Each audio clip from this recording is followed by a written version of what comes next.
Olá, tudo bem, povo de Deus? Eu queria dar uma palavrinha aqui hoje, depois desse resultado aí das nossas eleições do nosso país. Esse vídeo que está rodando aí nas redes sociais desse indivíduo zombando do Deus que ele chama o Deus dos evangélicos. Eu gosto de ver esses evangélicos medíocres se de joelho aí, ó. Depois da derrota do Bolsonaro, aí. Aí. Esse Deus dos evangélicos é um Deus medíocre mesmo. Falou através de Silas Malafaia, através de R.R. Soares, Bispo Macedo, Valdemiro Santiago e o resto da caixa de pastores que Bolsonaro ia ganhar a eleição e não ganhou. Ô Deus medíocre, esse Deus dos evangélicos. Odeio esse Deus de vocês, viu, evangélico? Odeio. Um Deus que fala e não cumpre. O meu Deus falou desde o início que Lula era o presidente e é o presidente.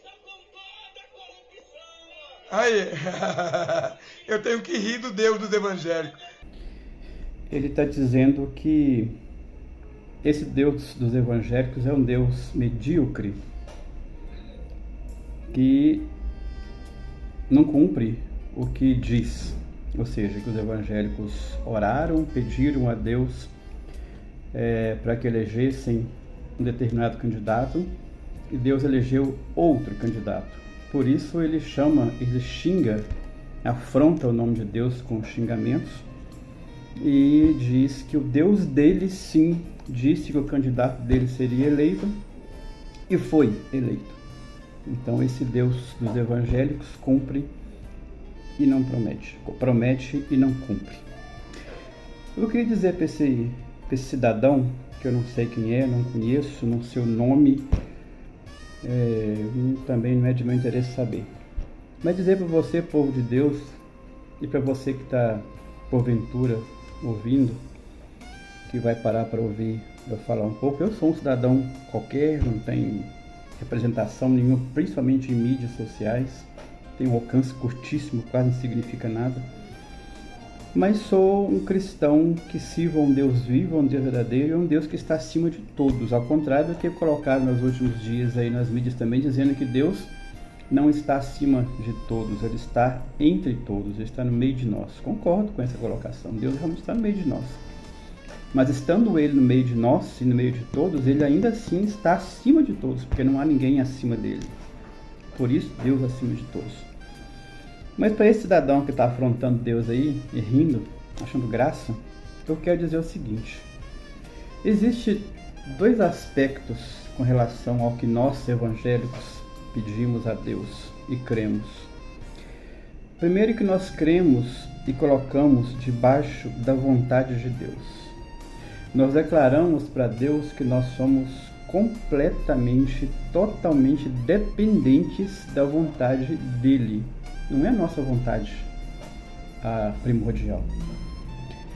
Se fosse olhar a minha vontade, eu queria que o meu candidato fosse eleito. Eu queria ter o carro que eu queria ter a vida inteira. Eu queria ter a casa dos meus sonhos que eu pretendia ter um dia. Mas nós cremos em um Deus que nós somos dependentes da vontade dele. E a vontade de Deus é soberana, meu amigo. Deus age como ele quer e na hora que ele quer. O tempo de Deus não é o nosso tempo. Nós vivemos no tempo do Cronos e ele vive o tempo do Kairos. Então, Deus faz tudo ao seu tempo. E existem os dois aspectos que eu disse no começo. Primeiro, que é a vontade dele. E o segundo, que é a permissibilidade dele, a permissão dele. Então, eu vou dar dois exemplos aqui, não espero não ser muito demorado. Primeiro exemplo. Quando Deus disse para Moisés tirar o povo dele da escravidão lá do Egito, sendo escravizado pelo faraó, Deus determinou e pediu que era vontade dele que o povo saísse do Egito. E ele fez com que o povo saísse. Porém, ele usou a permissibilidade dele, permitindo que Faraó endurecesse o coração, agindo contra o povo de Deus. Observe, talvez você que zomba do Deus dos evangélicos não conhece nem sequer um pedacinho assim, da pontinha da Bíblia, que é a palavra de Deus, que nós cremos. Creio que você deve ter uma religião, você que está zombando de Deus, deve ter uma religião, e creio também na Bíblia como palavra de Deus, que nós cremos. Então, a Bíblia diz o seguinte, que Deus, fazendo a vontade dele, que o povo saísse do Egito, da escravidão, pediu que Moisés fosse lá e falasse com o faraó. Mas endureceu o coração do faraó. Ele permitiu que o coração do faraó endurecesse. Para quê? Você vai entender agora. Moisés ia lá e falava, deixa o meu povo ir. E o faraó, apesar de todos os entreveros dele, falava, tá, pode ir o seu povo então, vai. Quando o povo saía, Deus permitia o faraó endurecer o coração e falava, não, mas vocês não vão não. E ia lá e perseguia, endurecia o coração contra o povo de Deus. Aí Deus sim agia com a vontade dele contra quem? Contra o faraó que ia contra o povo de Deus, mandando pragas. E o povo do Egito, que escravizava o povo de Deus, o povo de Israel, sofria, enquanto o povo de Deus estava lá protegido. E foi assim por 10 vezes. O governador permitia, sendo bonzinho, que o povo fosse embora, de acordo com a vontade de Deus, mas quando ele ia, Deus permitia que ele endurecesse o coração e não deixava o povo ir. Aí Deus mostrava a autoridade dele e fazia o quê? Praga em cima do povo do Egito. E se você conhece talvez um pouquinho da história da Bíblia, você sabe que foram 10 pragas. Foi sangue nas águas, foram rãs, foram gafanhotos, foram moscas, chuva de granizo, que foram literalmente pedras de fogo, escuridão total, doenças no corpo, morte de animais, até a final, que foi a morte do filho mais velho do faraó, o primogênito. Aí sim ele entendeu a vontade de Deus, que Deus era soberano na vontade dele, que aquilo era a vontade dele, e falou, vai embora seu povo. Tudo resolvido? Não estava tudo resolvido. Quando o povo foi embora pela última vez, depois da morte do filho do faraó, o que ele fez? Botou os soldados com as carruagens atrás do povo. Só que quando chegou lá diante das águas, o que aconteceu? O povo de Deus apavorado, achando que Deus não ia dar socorro para eles, Deus fez o quê? Moisés toca nas águas e as águas se abriram, o povo passou e Deus então fechou o mar sobre o faraó e seus cavaleiros e foram todo mundo pro Beleléu. Então, entendeu essa primeira parte? Vontade de Deus que o povo fosse liberto. Permissão de Deus que o faraó segurasse o povo, mas para ver que Deus tinha poder sobre ele e fizesse o povo dele sofrer, enquanto o povo de Deus não sofria. Primeiro exemplo. Segundo exemplo. Depois dessa saída do povo do Egito para o deserto, caminhando no deserto, Deus estava com eles constantemente protegendo, dia e noite caminhando com eles, tirando água da pedra, fazendo eles passar para enxuto no mar aberto, dando alimento de codornizes, dando alimento com maná do céu que caía, hora nenhuma faltava nada. Ainda assim o povo lá na frente, depois de muito tempo, endureceu o coração e falou assim, nós queremos um rei sobre nós. Nós queremos um rei sobre nós. E começaram a incomodar Samuel, que era aquele que era o escolhido de Deus para caminhar com o povo naquele momento, lá na frente já, depois de muitos anos. E Samuel falou assim com Deus, Senhor, o teu povo está querendo um rei sobre eles, porque eu já estou velho, eles não confiam mais na minha governança. E Samuel conversou com Deus, Deus tinha Samuel como aquele que era o escolhido dele, que andava segundo a vontade dele, Deus orientou Samuel para falar com o povo sobre a escolha do rei. Sabe o que eles falaram com o rei? Com o povo? Eu vou ler para vocês aqui na Bíblia. Quando Samuel chegou para o povo e falou com o povo assim: olha, eu falei com Deus sobre o que vocês querem, um rei. Deus já tem o governo sobre vocês. Ele é o rei de vocês. Mas vocês querem um rei para governar vocês? Para fazer o que vocês querem? Então Deus disse assim: olha, este será o direito do rei que houver de reinar sobre vós, já que vocês querem um rei que não seja eu ou aquele que eu nomeei. Então o rei que vocês vão escolher fará o seguinte: ele reinará sobre vós da seguinte forma: ele tomará os vossos filhos e os empregará no serviço dos seus carros e como seus cavaleiros, para que corram diante deles, e os porá uns por capitães de 1000, capitães de 50, outros levantará os seus campos e ceifarem as suas messes. Tomará as vossas filhas para perfumistas, cozinheiros e padeiras. Tomará melhor de vossas lavouras e das vossas vinhas e dos vossos olivais e dará aos seus servidores. As vossas sementeiras e as vossas vinhas dizimará para dar aos seus oficiais e seus servidores. Também tomará os vossos servos e as vossas servas, os vossos melhores jovens e os vossos jumentos, e os empregará no seu trabalho. Dizimará o seu rebanho, e vós lhes sereis por servos. Então naquele dia clamareis por causa do vosso rei que houverdes escolhido, mas o Senhor não vos ouvirá naquele dia. Deus falou: vocês querem um rei? Vou dar o rei para vocês. Mas ele vai ter o domínio sobre vocês, vai tomar suas filhas, vai tomar seus servos, vai tomar suas colheitas, seus campos, vai tomar tudo que é de vocês. Vocês serão empregados dele, vocês serão servos dele. E vocês vão clamar a mim. E eu vou falar o quê? Quando eles clamarem a Deus, o Senhor não os ouvirá naquele dia. E então o que aconteceu? O povo escolheu Saul, um jovem bonito, elegante, o mais bonito daquela região, que era, nós queremos esse aí como nosso rei. Tá, e foi assim. Vocês querem ele como rei? Estou dizendo que não precisa, mas vocês querem ele como rei? Tudo bem. Então foi lá, chamou Samuel, teve todo um processo, todo um treinamento, levou Saul, conversou com os escribas lá, com os senhores da lei, com os doutores, com os anciãos, preparou Saul, ordenou Saul como rei.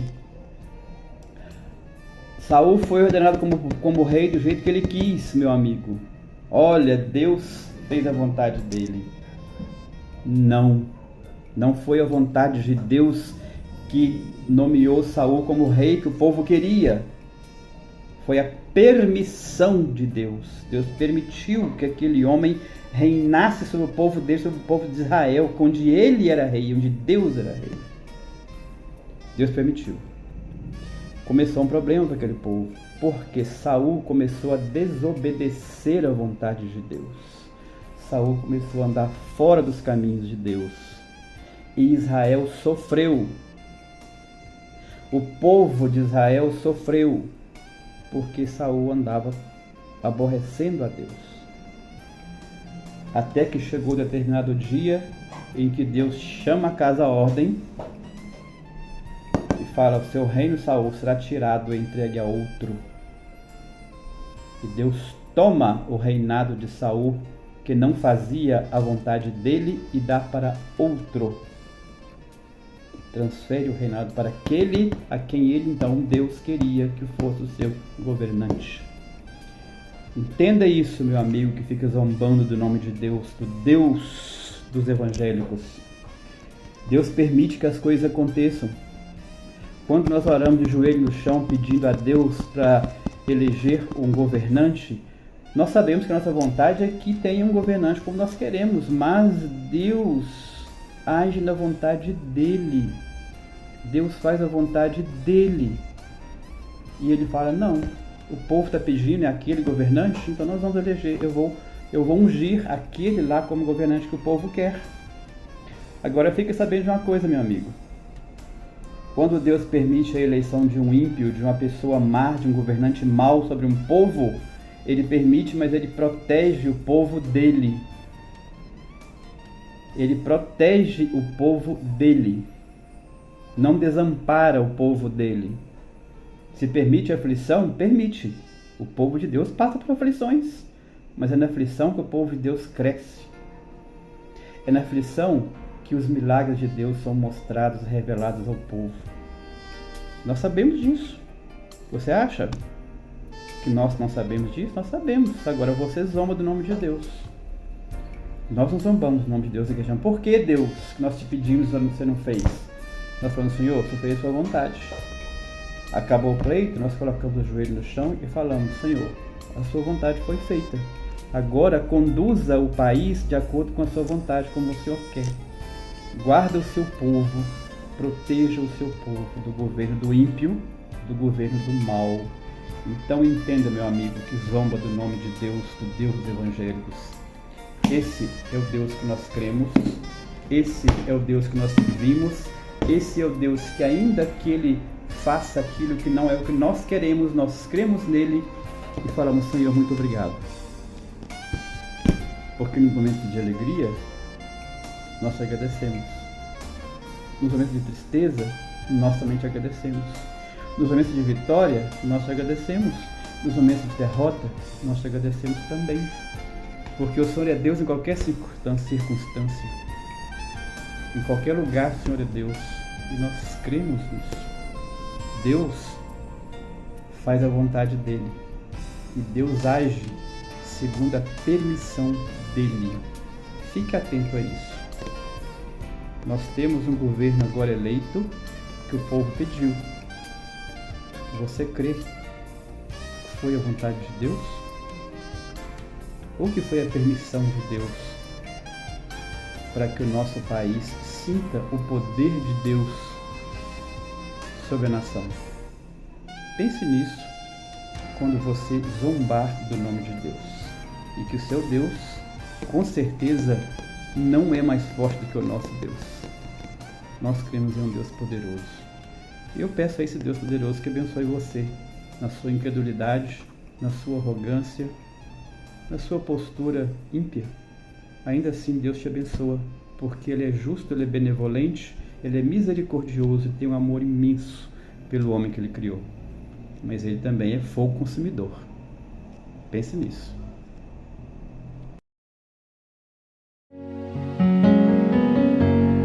Não há Deus maior,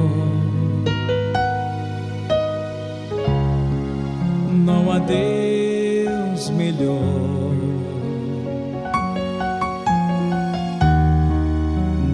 Deus tão grande,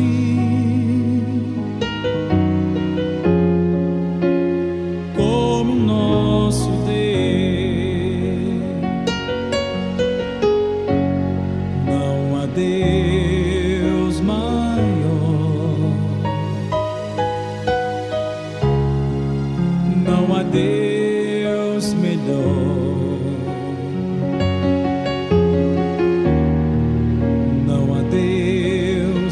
Tão grande,